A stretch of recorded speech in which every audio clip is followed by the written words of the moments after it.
दोस्तों, एक दिन की बात है जब कर्ण मेरी बड़ी बहन रेखा दीदी से उनके कमरे में गुपचुप बातें कर रहा था। मैं उस वक्त खिड़की के छोटे से रोशनदान से छिपकर उन्हें ताक रहा था। मौका देखते ही मैंने अपने फोन के कैमरे से उनकी कुछ तस्वीरें खींच लीं। कर्ण, जो हमारे पड़ोस में रहने वाला एक नौजवान चित्रकार है, अक्सर रेखा दीदी से छिप छिप कर मिलता था। मुझे उनकी यह गुप्त मुलाकातों का राज पता चल चुका था। इसीलिए तस्वीरें लेते वक्त मैंने खास ख्याल रखा, फोन को साइलेंट पर रखा और कैमरे की आवाज को भी बंद कर दिया। उस समय मेरे पास खुद का कोई बढ़िया कैमरा फोन नहीं था, तो मैंने अपने दोस्त से उसका फोन उधार लिया था। तस्वीरें खींचने के बाद मैंने उन्हें अपने लैपटॉप में ट्रांसफर कर लिया और दोस्त के फोन से सारी तस्वीरें हटा दी। फिर मैंने दोस्त को उसका फोन लौटा दिया।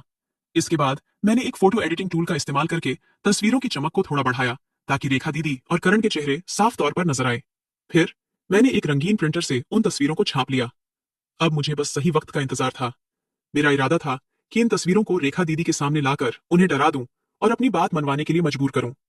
मैं ऐसी परिस्थिति का इंतजार कर रहा था जब कर्ण शहर से बाहर हो और रेखा दीदी घर में अकेली हो। मुझे डर था कि अगर रेखा दीदी को पहले ही भनक पड़ गई कि मुझे उनकी और कर्ण की सच्चाई पता है, तो वो कर्ण को बता देंगी और दोनों मिलकर मुझसे ये तस्वीरें हटवाने की कोशिश करेंगे। इसलिए मैंने हर कदम सोच समझकर उठाया, ताकि उन्हें मेरे प्लान का जरा भी अंदाजा न हो। लगभग 2 महीने बाद वो सुनहरा मौका आ ही गया। करण एक हफ्ते के लिए अपने गांव गया था और रेखा दीदी घर पर अकेली थी। उस दौरान मम्मी को भी कुछ दिनों के लिए गांव जाना पड़ा था और पापा अपने ऑफिस के काम से शहर से बाहर थे। अब घर में सिर्फ मैं और रेखा दीदी रह गए थे। मुझे लगा कि इससे बेहतर मौका नहीं मिलेगा और मैंने फौरन अपनी योजना पर काम शुरू कर दिया। मैंने रेखा दीदी की तस्वीरों को एक लिफाफे में डाला और उस पर उनके पति का नाम लिख दिया। मैंने ऐसा जताया जैसे ये लिफाफा डाक से आया हो। उस दिन जब मैं कॉलेज से लौटा तो लिफाफा हाथ में लेकर घर में दाखिल हुआ। मैं सीधा रसोई की ओर गया और वहां से रेखा दीदी को पुकारा। वो अपने कमरे से बाहर आई। उस वक्त वो नीले रंग का गाउन पहने हुए थी। उन्हें देखकर मेरे दिल की धड़कन थोड़ी तेज हो गई, लेकिन मैंने खुद को संभाला और लिफाफा उनके हाथ में थमाते हुए कहा, दीदी, ये बाहर रखा था, शायद डाक वाला छोड़ गया है। रेखा दीदी ने थोड़े आश्चर्य से लिफाफे को लिया और उसे गौर से देखने लगी। मैं पास की कुर्सी पर बैठ गया और बोला, देखो ना दीदी, ये किसका हो सकता है? उन्होंने जवाब दिया, पता नहीं, ससुराल से तो ऐसा कुछ नहीं आता। फिर उन्होंने लिफाफा खोला और अंदर की तस्वीरें निकाली। जैसे ही पहली तस्वीर पर उनकी नजर पड़ी, उनकी आंखें चौड़ी हो गईं और चेहरा एकदम पीला पड़ गया। वो डर से कांपने लगी और कुछ बोल नहीं पाई। मैंने धीरे से पूछा, क्या हुआ दीदी, सब ठीक तो है? वो चौंक कर मेरी तरफ देखी और उदासी भरे लहजे में बोली, हाँ। फिर जल्दी से कहा, शायद ये उनके लिए आया है, मैं इसे संभाल लेती हूँ। ये कहते हुए वो तेजी से अपने कमरे की ओर चली गई। उनके जाने के बाद मुझे थोड़ा सुकून मिला। मैं सोचने लगा कि अब आगे क्या होगा। रेखा दीदी ने तस्वीरें देख ली थी और उनके चेहरे से साफ पता चल रहा था कि उन्हें गहरा धक्का लगा है। शायद वो मुझसे अपनी भावनाएं छिपाने के लिए कमरे में भाग गई थी, लेकिन मैंने अपनी योजना को आगे बढ़ाने का फैसला कर लिया था। अब मुझे अपने इरादे को पूरा करना था।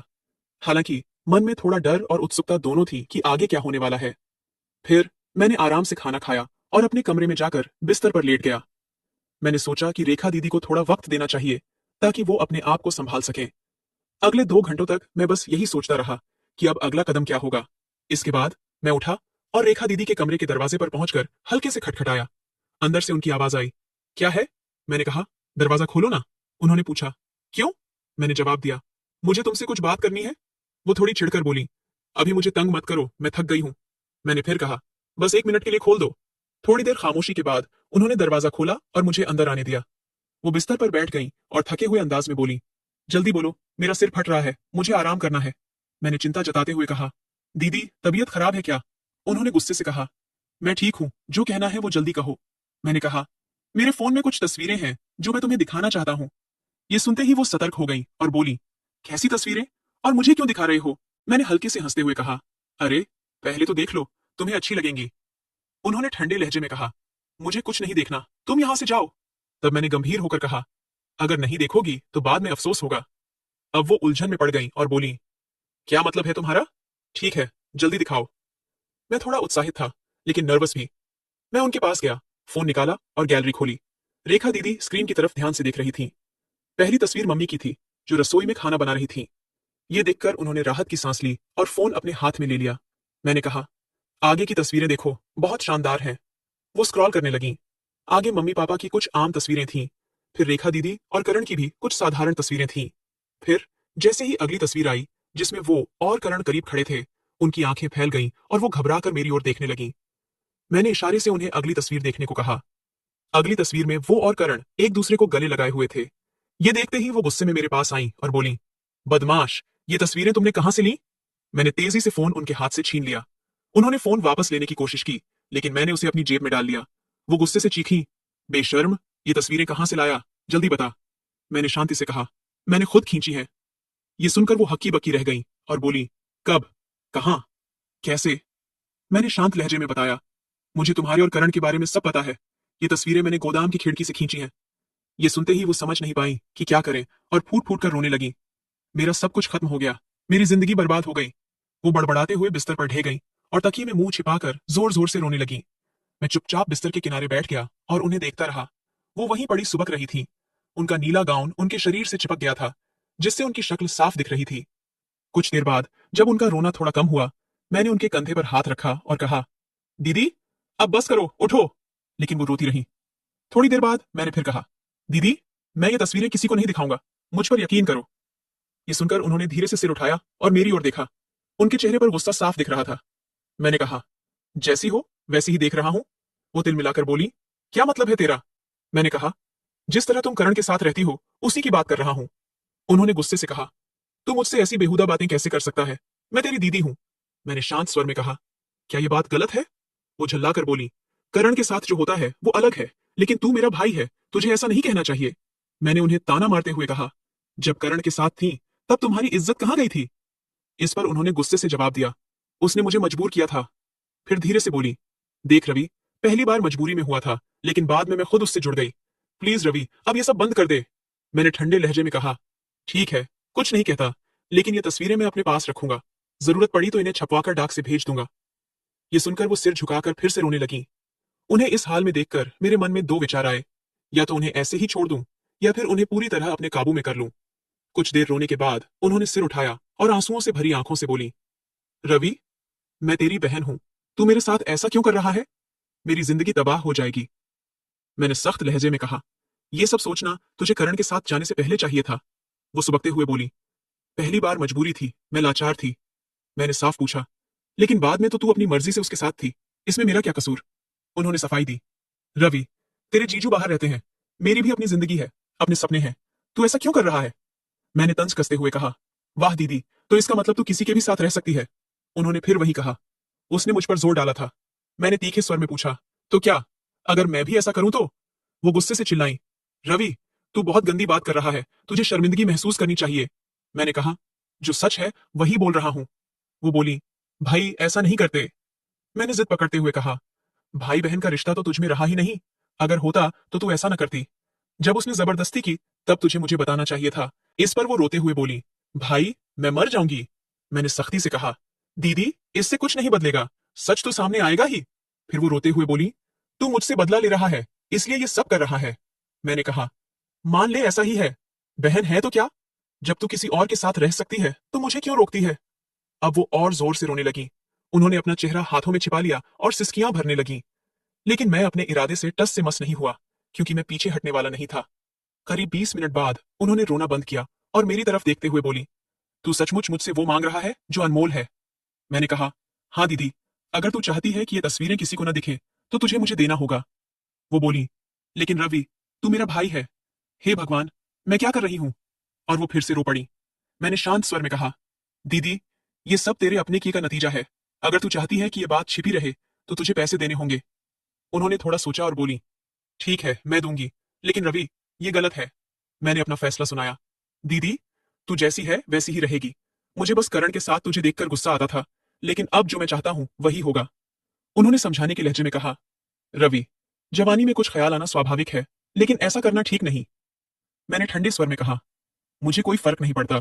पहले ये तेरी मर्जी के खिलाफ था, लेकिन अब नहीं है। वो गुस्से से बोली, तू मेरा भाई है, ऐसी बातें कैसे कर सकता है? मैंने थोड़ा तेज आवाज में कहा, जैसे तूने करण के साथ किया, पहले मना किया, फिर खुद मान गई। मतलब तुझे सब पता था? अब वो थोड़ा संभल चुकी थी। उनकी बातों में रुकावट थी, लेकिन लग रहा था कि उन्होंने सच को स्वीकार कर लिया है। मैंने हल्की मुस्कान के साथ कहा, हाँ, मुझे शुरू से सब पता था। वो शक भरी नजरों से बोली, मतलब तू शुरू से मेरे पीछे पड़ा था? मैंने कहा, कुछ ऐसा ही समझ ले, और ये तस्वीरें मेरे पास सबूत की तरह रहेंगी।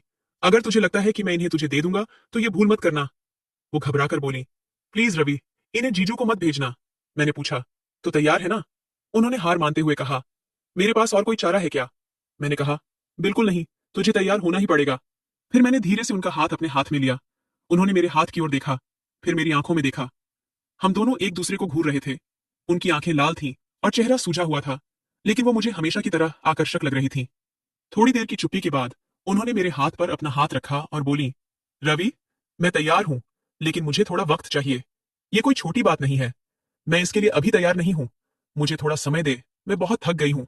उनकी बात सुनकर मैं सोच में पड़ गया। फिर सोचा, उन्होंने हाँ तो कह ही दी है। अगर उन्हें थोड़ा आराम करने दूं, तो क्या बिगड़ जाएगा? इससे वो मानसिक रूप से तैयार भी हो जाएंगी। मैंने कहा, ठीक है दीदी, तुम आराम कर लो। मैं 2 घंटे बाद आता हूं, लेकिन तब कोई बहाना नहीं चलेगा। फिर वो करवट लेकर तकिए में मुंह छिपा ली। मैं चुपचाप कमरे से बाहर निकल गया। बाहर आते ही मैं खुशी से उछल पड़ा। मेरा मकसद पूरा हो गया था। तभी उनके कमरे से आवाज आई, रवि, रुक जा। मैंने मुड़कर पूछा, क्या हुआ दीदी? वो बोली, इन तस्वीरों का क्या करेगा? मैंने हंसते हुए कहा, पहले सब ठीक से हो जाए, फिर मैं खुद इन्हें डिलीट कर दूंगा। वो बोली, कोई देख लेगा तो? मैंने कहा, कोई नहीं देखेगा। मैंने इन्हें अच्छे से छिपाया है, तुम फिक्र मत करो। उन्हें यह भरोसा देकर मैं बाहर निकल गया। फिर मैं अपने कमरे में गया और बिस्तर पर लेटकर सोचने लगा कि रेखा दीदी को कैसे संभालना है।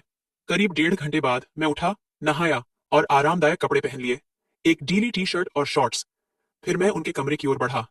दरवाजा बंद था। मैंने हल्के से धक्का दिया और अंदर चला गया। अंदर जाकर मैंने देखा कि रेखा दीदी बिस्तर पर लेटी थीं।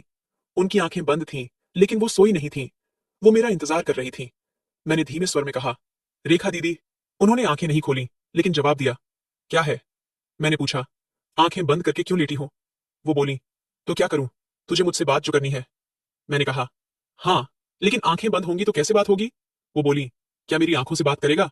मैंने कहा, नहीं, पर मेरी बात पूरी होने से पहले वो बोली, देख रवि, वक्त मत बर्बाद कर, इसलिए तो मैं यहां तैयार होकर लेटी हूं। मैंने हिचकते हुए कहा, दीदी, ये सब सही नहीं लग रहा। वो बोली, तुझे नहीं लग रहा होगा, लेकिन मुझे अब सब समझ आ गया है। ये सब तेरी वजह से हुआ है। मैंने पूछा, क्या अब तुम तैयार हो? उन्होंने कहा, नहीं, लेकिन मेरे पास और रास्ता क्या है? इसीलिए तू इससे कुछ सबक ले ले। लेकिन याद रख, तू मेरा भाई है। मैं तेरे साथ ऐसा नहीं सोच सकती। मैंने कहा, पहले भी तूने ऐसा ही कहा था, लेकिन बाद में तूने खुद माना ना। वो बोली, वो दूसरी बात थी, लेकिन तू मेरा भाई है। मैंने सोचा और कहा, ठीक है दीदी, अगर तुझे ठीक नहीं लगता तो छोड़ दे। मैं फिर कभी इस बारे में नहीं बोलूंगा। लेकिन अगर तू कोशिश करेगी तो शायद तुझे भी अच्छा लगे। इस पर वो चुप रही। मैं उन्हें मनाने की कोशिश करता रहा। तो दोस्तों, ये थी हमारी आज की कहानी। आपको ये कैसी लगी? कमेंट में जरूर बताएं। अगर पसंद आई हो तो लाइक करें और अपने दोस्तों के साथ शेयर करें। ऐसी ही रोमांचक कहानियों के लिए हमारे चैनल को सब्सक्राइब करें और बेल आइकन दबाना न भूलें, ताकि आप कोई भी कहानी मिस न करें। धन्यवाद।